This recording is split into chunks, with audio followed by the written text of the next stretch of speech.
Greetings, everyone, and welcome to another serving of Business Soup Talk Radio. If it's in business, it's Business Soup. I'm your host, John Debevoise. 60-some years ago, the automotive industry coined the phrase automation. Well, we've come a long way since then. Bill Lee will be joining us from Knightscope. Knightscope is a design and automation company that uses autonomous data machines used to monitor crimes in malls, parking lots, and in neighborhoods. They're robots, folks. They're about 5 feet tall, about 400 pounds, and when you haven't seen them, they always see you. It's fascinating to hear how this company evolved and what Bill is doing to help secure this country and you and businesses. Find out in this serving of Business Soup how security has a new vision right here at the table at Business Soup. Bill, welcome to this serving of Business Soup. Thanks for having us. It's been a goal of mine to find out who was behind or in that robot that I saw wandering about a mall a while back. And I'm going, what is that thing?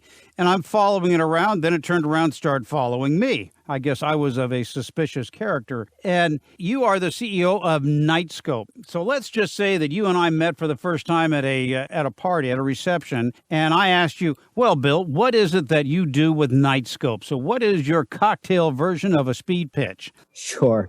So Knightscope, we build fully autonomous security robots that are helping the 2 million law enforcement officers and security professionals better secure the places you visit, work, live, and play. It's a unique combination of self-driving autonomous technology, robotics, and artificial intelligence to give a human, I'll say, almost magical powers at their fingertips to better secure a location. So when you say it's an autonomous vehicle, it's not a car. It's one of these odd-looking things that is wandering about, performing, could be anything. And in the case that I saw, it was security detail. It's quite innocuous in its presentation other than, what is that?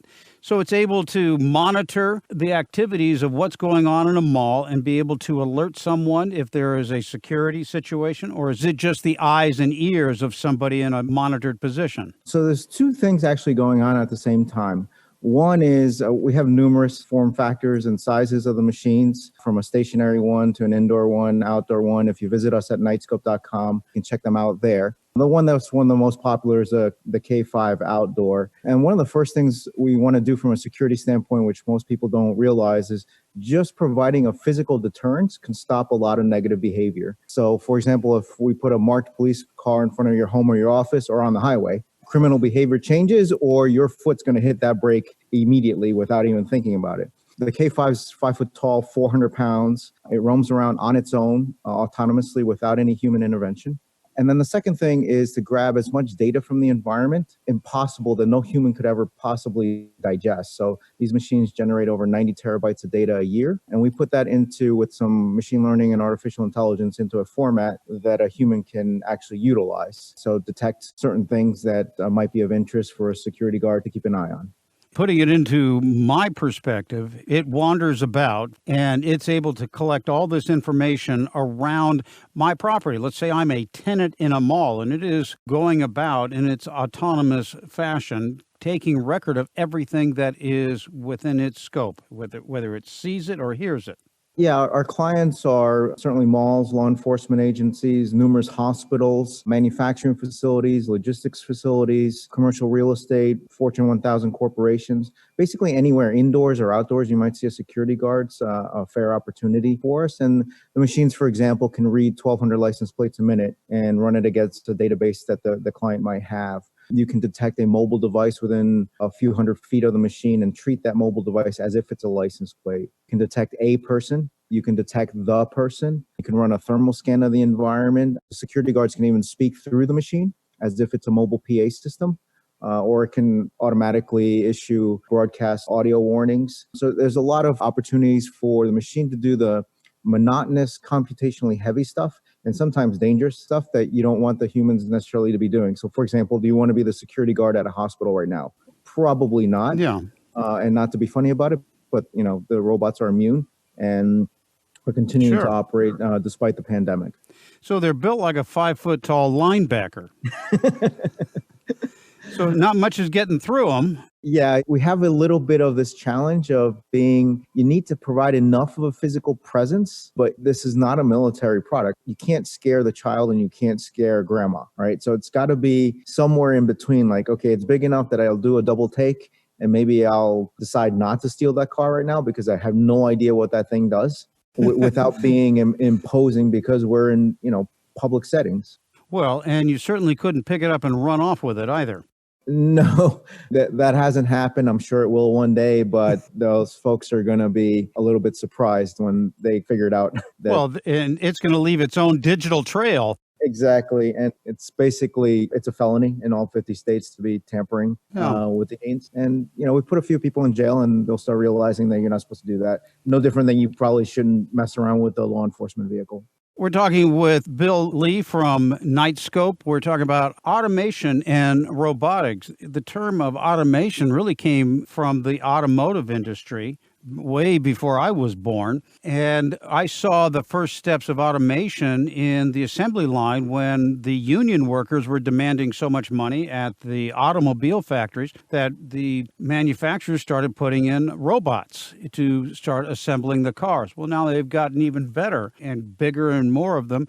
Now you've taken it, put it into a small package of automation and a lot of other skill sets that no one person can have. And this can be a four-wheeled vehicle in an environment that's in the dirt, from what I understand, as well as on a flat surface around a mall and parking garage. I think that's wonderful applications. Yeah, I'd probably refine that a little bit. I'm an ex-Ford Motor Company executive, so I'm a little bit fluent in terms of what's going on in Detroit. And yes, there's a point in time where there's a lot of automation thrown at the manufacturing plants and this dream of having a lights out facility with no humans in it. Life is not black and white. And you realize that humans sometimes can do some extraordinary things that it would be almost an impossibility for a machine to do, and vice versa. And so what's happened in the manufacturing plant of software and hardware, humans working together to get 60 jobs an hour out the plant door is actually the same analogous in a funny way here on the physical security side of things where Knightscope focuses, where we have the machines do the monotonous and computationally heavy work that no human could do, but the strategic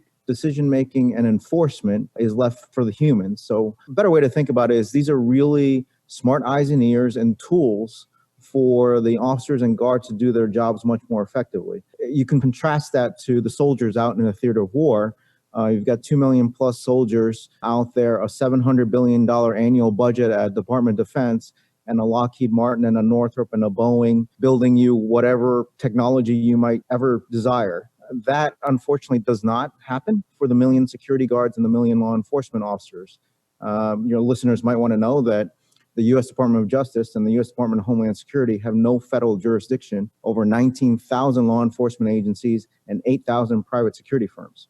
There's literally no one in charge. There's no innovation process. There's no risk capital. And that's why there's a unique opportunity for Knightscope to disrupt this very sleepy industry. And, we have a little bit of a crazy long-term ambition is to see if we can make the United States of America the safest country in the world. And the way to do that is through technology working hand in hand with humans. If I came to you and I said, I need this type of security, I'm not happy with what I've got, what type of business, since this is a business show, what kind of business would I be if I was coming to you and asking you, I need a Knightscope robot that can take care of the security aspects or take care of my needs? Who would I be? It's funny, a lot of folks think it's really expensive and only big time clients like a Samsung or Citizens Bank or we just landed our first federal government contract, U.S. Department of Veterans Affairs, could afford this. But the effective price is actually, depending on the machine, between $4 an hour and $11 an hour, which compares favorably to some of the guarding solutions that are out there today. We do have small businesses as clients, and all you need to do is go to knightscope.com and request a private demo. My team will spend half hour trying to understand your wants and needs and the problems that you have. And then we'll let you know if there might be a fit that, yes, we can help you. Or, we'll be really frank with you, like, we can't do what you're asking, or you've got maybe a different solution to look at. But basically, if you've got a crime problem that won't seem to go away, that's usually one of the best opportunities for us. Second, if the solution that you have today is not effective, or you're looking to give your guards or your officers more tools for them to cover more ground, those are all opportunities. And what's really problematic, the entire nation is focused on public safety and reimagining it. As I mentioned, there's 2 million humans trying to secure 328 million Americans across 50 states. Yes. The math doesn't work. They're running 24/7. So at any point in time, there's only 500,000 people trying to secure 300 million. That just doesn't work. And what is needed sorely is a new level of technology that can really relieve some of the tension and provide the officers and guards more capability so they can do some of the stuff that's more important for a human to do. Do these work hand in hand with the physical law enforcement or security personnel? Yes, so everyone focuses on the shiny objects, the machines themselves, as we call them, autonomous security robots or ASRs. But they feed all that data into a browser-based user interface that you just can get on the internet. We give you the credentials and passwords, and you're in, and you've got access to your machines 24/7 anywhere in the world. You've got an internet connection, and that provides the officers an ability, or the guards, to keep an eye on things remotely. So law enforcement agents, for example, will use that, what we call the KSOC, the Nightscope Security Operations Center, literally in the 911 dispatch area. So they're able to patrol a portion of the city that they don't have the officers to cover right now. Are all of your units mobile, or do you have stationary ones that even blend into the surrounding areas? Yeah, we have the K1 stationary machine that has all the capabilities of all the other machines. It just happens to typically sit at ingress-egress locations where there is a lot of humans or vehicles coming in and out. You've got the alarm system. If somebody walks out of, say, I'm going to just use Best Buy, and they didn't pay for the item or they didn't get the RFID dismantled, this unit at the door would take a permanent record of whoever walked through it at that time, a picture of them and everything. Yes, and keep in mind it's 360-degree, high-definition, eye-level information and video capture, as opposed to a lot of video systems are really good at getting the top of your head. And then when you go submit it for evidence, like, you can't tell what the heck's going on, or if the camera's even working, or if it's even been monitored or upgraded in the last several years. So yes, this provides literally a complete different vantage point to help with incidents and response. Bill, I want to take a step back to when you got involved with this. How did this company come about? In every business, there's the idea, the people, there's the execution, the solution and such. So what was the idea behind creating these autonomous vehicles? What was the genesis behind that? There's two answers for that for me. One's personal, one's professional. The professional answer is, as an ex-automotive executive, I believe that self-driving technology is going to turn the world completely upside down. I'm just not in agreement in the path to commercialize the technology. So back in 2013, I said it's going to take a very long time for you to get into a self-driving autonomous vehicle without a human in it and have it drive you around.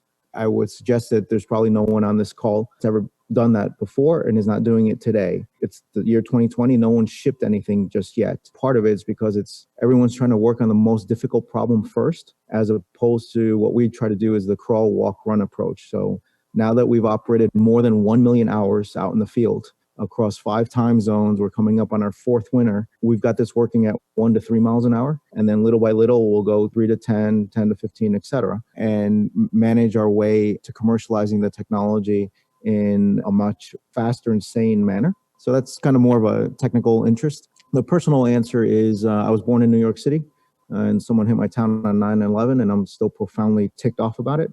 And so since then, I've dedicated my life to better securing our country. And as I mentioned earlier, the way the country is set up, as much as I love it, is structurally flawed in helping officers and guards actually have new tools and capabilities. This is why in the year 2020, you have security guards sitting in a parking lot with a number 2 pencil and a notepad. It is horrendous. Yeah. And absolutely beneath the dignity of this nation for people to get up on our own soil, willing to take a bullet for you and your family, and level of capability we provide to them is laughable. And I think that's, what gets me up every morning and what drives me to do slightly irrational things to make this all work. You got into Nightscope in the walk, crawl, run mode, and there's the new technology, or not so new now, but it's being deployed, and that's 5G. Are your units, your autonomous vehicles, are they dependent upon 5G, or can it be just local, or the 4G? We're primarily on 4G, and despite all the hoopla on TV about 5G, it's not permeated throughout the entire nation just yet. Your vehicles aren't dependent upon a technology that is evolving or wouldn't even be available. 5G is going to enable us to do some more interesting things, but it's certainly not a linchpin to commercialize the technology. We're already been shipping product for years. You've been shipping product all around the world. U.S. only. Just strictly the U.S. Okay, so you have law enforcement that uses it, malls, airports?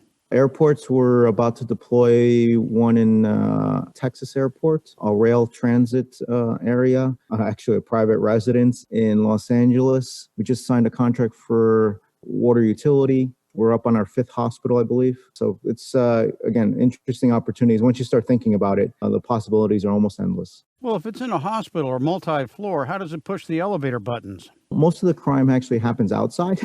Okay. Most people think it's indoors. It's not. We do go up, like in Colorado, we're up and down a 9-story parking structure. So the machines can go up and down that, no problem. I find that as a person, I don't really see them, or it took me a while to understand when I saw one just what it was. And at first, I didn't know what to think of it, but it had the ability to scan everything, everybody around and take a record of it. And as one of our presidents so famously said, there is no privacy these days. And it sounds like your little guys or your big guys, your linebackers, are collecting all that information everywhere we go. Yes, but we're 50 state regulatory compliant. We're in public areas, so the concept of privacy doesn't apply. We're not in someone's conference room or the restroom or something like that, or someone's private home. You're on public property, or if our client's private property, then you're on private property, but it's in a public area. So basically all the technologies that are out there today are already being utilized. As a multifamily unit landlord on a larger project, would this be something that would work well for me as a apartment owner with my complex? Yes, absolutely. HOA kind of clients or commercial property that multiple tenants or multiple residents, or even a subdivision or gated community. I mean, especially if has been a guard. The other issue is that the jobs aren't all that consistent. So you've got 100 to 400% employee turnover rates, and they can't keep the guards in the job because it's almost not a job or sufficiently paid well job. So what we'd like to do is promote the guards to have more capabilities and be paid appropriately for what a human should be doing. But if there are guards already at that apartment complex or subdivision or student housing for that matter, certainly an opportunity for the technology. Your passion is to make the environment safer and our country safer. What are some of the things that you are doing to deploy this into areas that would perhaps safeguard us from other attacks on our person and our country? What we want to do is over time put thousands and thousands of these out in the field and then get them to do 100 times more than a human could possibly ever do. So, for example, the machines can detect a mobile device that I mentioned earlier, right? And let's just say a hypothetical situation. You're in Times Square in New York, and there's a cell phone that has not moved in the last 17 hours. No human's going to be able to detect that. Did someone lose their phone? Or is that tied to something much more nefarious? Yes. Or can you teach the machines to listen for different kinds of sounds and localize that sound, meaning what direction did it come from? And be able to feed that with a timestamp to a human to analyze. So the more you understand from the environment, the better you're going to be able to secure it. Well, they have technology that triangulates gunshots where they can send officers off to a neighborhood when a gunshot is heard. Being that this will hear and see things, would it be able to assist law enforcement or other security services if there was an explosion or a gunshot and point them in the right direction? Exactly. That's on our roadmap to have the machines be able to do exactly that. So if I've got more than one of these roaming around, say, a mall or a casino, are they communicating or triangulating and keeping things more secure because they are able to communicate between each other? Indirectly, they all feed into the same mothership application. So, one of our clients that has 6 machines in one location, And so all that data is being fed into that user interface. And they've got a bird's eye view of everything going on and where things might get tripped. For example, they're a big proponent of facial recognition, and they upload photographs of folks that they've had to throw out. Either card counting, drug dealing, vandalism, whatever it is. And these folks, they don't want them on their premises, so they can easily have the machines to be on the lookout for them. Similarly, they can actually do that for their VIP guests and be able to say, hey, our whale client from last weekend just arrived at door 3. Someone from guest services get down there. So what I'm looking at is the security aspect of it. And if I am a tenant, say I'm a triple net tenant in a mall and such, and I see these wandering about, I should feel more secure because they're keeping track very quietly of all the activity that's going on. And if there is something nefarious that has occurred or quite possibly could occur as a result of the communication and the data that has been gathered, it's more comforting to me as a business owner knowing that these Knightscope robots are cruising around keeping track of everybody. Yeah, you don't have to take my word for it. If you just go to knightscope.com/crime, you can see all the data there, including data from a law enforcement agency of all the things that the machines have been able to do, from helping a law enforcement agency apprehend an armed gunman to another law enforcement agency helping them with a domestic abuse situation, to having a security guard apprehend a thief, stopping a fraudulent insurance claim. And you'll see there that the list goes on. And we just gotten started. So we've proven that technology works. Now it's time to scale it up across the nation. There's been a lot of talk in recent months about the defunding the police departments. Does Knightscope have any opportunities because they're talking about moving money around? Is the type of service that Knightscope provides one of those services that the cities that are claiming to defund, is this one of the things that they may be interested in that could help them out? I don't like the word defund. Reimagining. The system's broken. You cannot possibly have 19,000 agencies, 8,000 private security firms, all every man, woman, and child for themselves, all running different processes and everything else. And none of them with any advanced tools and capabilities, less our clients. And for us, yes, there's an opportunity, but it's the same opportunity why we started to work on this in 2013. And we've been almost screaming at the top of our lungs for the last 7 years that this needs to get fixed. And now we're grateful and excited that the entire nation is now focused on the same problem that we've been touting about, that there is a problem here.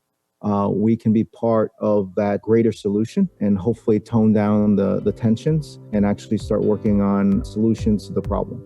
Well, I have to admire the vision that you have with Knightscope and your robots. And I was fascinated when I came across them, and to learn that I could have you, the CEO of the company, on my show to talk about what they are, where to find them. And if I was a private citizen, as you said that in Los Angeles, somebody's getting one of these, what does a private citizen need with one of these? Or is it just because they can? It's someone that does actually have a genuine need. It's not a toy for them. It's a large property. And okay, well, I've got large properties too, but I'm not quite sure. They have no arms. I can't put a rope on them and tell them to go get that steer. That's a different version. For a small fee, we can work on that. We can get some arms on it, yes. Bill, I want to thank you for being on this serving of Business Soup. It's been a pleasure, and it's an honor to have you come on and talk about this amazing technology that you have implemented into Knightscope. Bill, thanks for being on Business Soup. Absolutely. Thanks for having us. And don't forget to visit knightscope.com, and please be safe out there.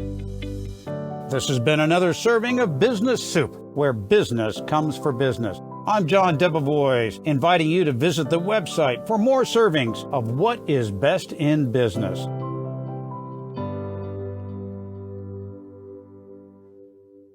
This show has been produced by Market Domination, LLC. To discover how you can have your own show completely done for you and turn it into a real published book and become the authority in your marketplace, go to www.marketdominationllc.com